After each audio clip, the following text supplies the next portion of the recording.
مینوں شوق مدینے جاون دا،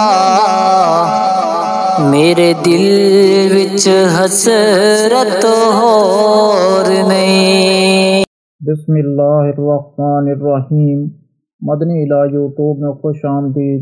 السلام علیکم ناظرین، آج ایک اور ویڈیو کے ساتھ آپ کی خدمت میں حاضر ہوں۔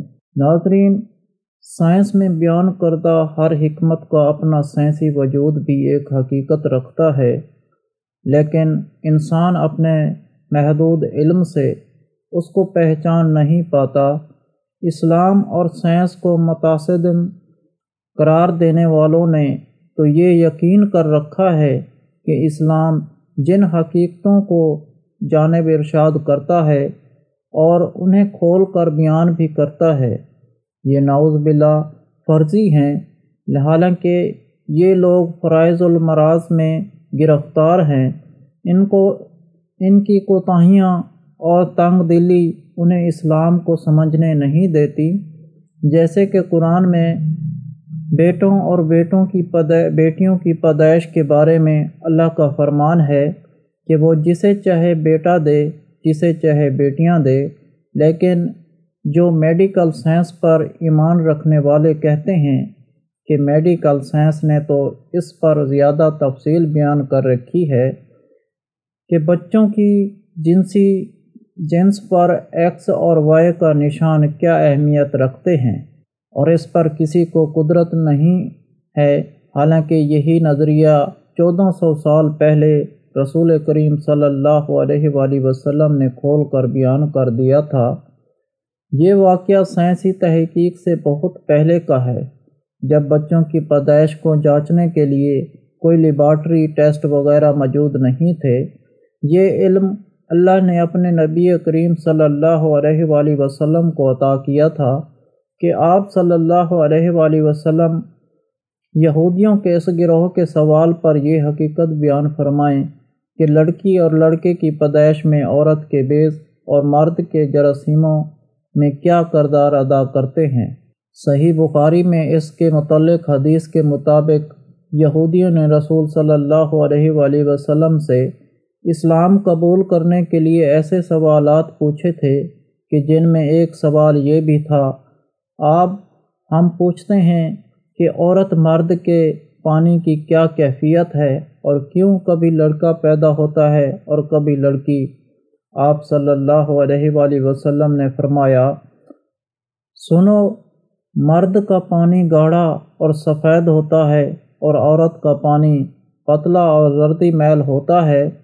جو بھی غالب آ جائے اسی کے مطابق پیدائش ہوتی ہے، اور یعنی جب مرد کا پانی عورت کے پانی پر غالب آ جائے تو حکم الہی سے اولاد نرینہ بیٹا ہوتا ہے، اور جب عورت کا پانی مرد کے پانی پر غالب آ جائے تو حکم الہی سے اولاد نرینہ بیٹی ہوتی ہے۔ دوسری حدیث کے الفاظ یوں ہیں، جب مرد کا پانی عورت کے پانی پر سبقت کر جائے تو لڑکا پیدا ہوتا ہے، اور جب عورت کا پانی مرد کے پانی سے سبقت لے جائے تو لڑکی پیدا ہوتی ہے۔ یہی جواب سنتے ہی یہودیوں کے سردار نے اسلام قبول کر لیا تھا۔ یہ حضرت عبد بن اسلام تھے جو اللہ کے رسول صلی اللہ علیہ وآلہ وسلم کی حکمانہ تعویل سن کر کلمہ شہادت پکار اٹھے تھے۔ انہوں نے عرض کیا، حضور صلی اللہ علیہ وآلہ وسلم، یہودی بڑے بے وقوف لوگ ہیں، اگر انہیں میرا اسلام لانا پہلے معلوم ہو جائے گا تو وہ مجھے ملامت کریں گے۔ آپ صلی اللہ علیہ وآلہ وسلم پہلے انہیں ذرا قائل کر لیجئے۔ اس کے بعد آپ صلی اللہ علیہ وآلہ وسلم کے پاس یہودی آئے تو آپ صلی اللہ علیہ وآلہ وسلم نے ان سے پوچھا، عبد بن اسلام تم میں سے کیسے شخص ہیں؟ انہوں نے کہا، بڑے بزرگ اور دانشور آدمی ہیں، بزرگوں کی اولاد میں سے ہیں، وہ تو ہمارے سردار ہیں اور سرداروں کی اولاد میں سے ہیں۔ آپ صلی اللہ علیہ وآلہ وسلم نے فرمایا، اچھا، اگر وہ مسلمان ہو جائیں پھر تو تمہیں اسلام قبول کرنے میں کوئی تعمیل تو نہیں ہوگا۔ وہ کہنے لگے اعوذ باللہ، وہ مسلمان ہی کیوں ہوں گے؟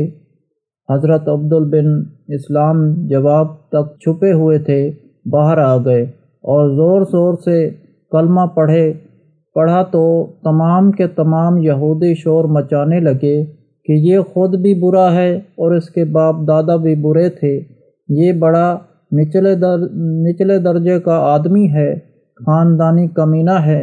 حضرت عبداللہ نے فرمایا حضور صلی اللہ علیہ وآلہ وسلم، اسی چیز کا مجھے ڈر تھا، یہ لوگ جھٹلانے والے ہیں، آج کل کے مسلمان کے نام کے مسلمان ہیں، جیسے اسلام سے زیادہ حکمت پر زور دیتے ہیں۔ اس کے علاوہ ہر جمعرات کو دعا کا انتظام ہوتا ہے، آپ بھی اس دعا میں شامل ہونا چاہتے ہیں تو کمنٹ میں اپنا نام لکھ دیں اور آپ کو دعا میں شامل کیا جائے گا۔ اگر آپ لوگوں کو آج کا عمل پسند آیا ہو تو پلیز میرا چینل مدنی علاج کو سبسکرائب کریں اور ویڈیو کو لائک کریں اور اپنے دوستوں رشتہ داروں کے ساتھ شیئر کریں۔ اجازت چاہتا ہوں، اگلی ویڈیو تک اللہ حافظ۔